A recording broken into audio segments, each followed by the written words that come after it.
acale aruna campu njambur a sipa jan campu njambur sampure be jan ndeysaan wo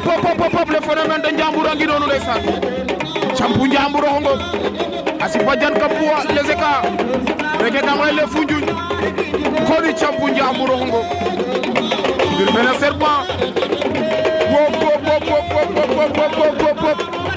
na la mboro El Hadj Doudou Ba di noonu ndeysaan bir fana Sékou Diouf ata mboro diaspora ba ngi ni sey lool ata di bëgg waa mafia 1 mafia 2 zéro stress kontaane naa leen ndeysaan jàmm ci yéen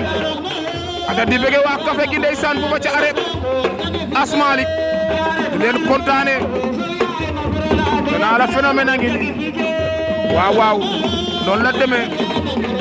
campu njambur a ngi noonu ndeysaan borom njambur siin borom jaxaw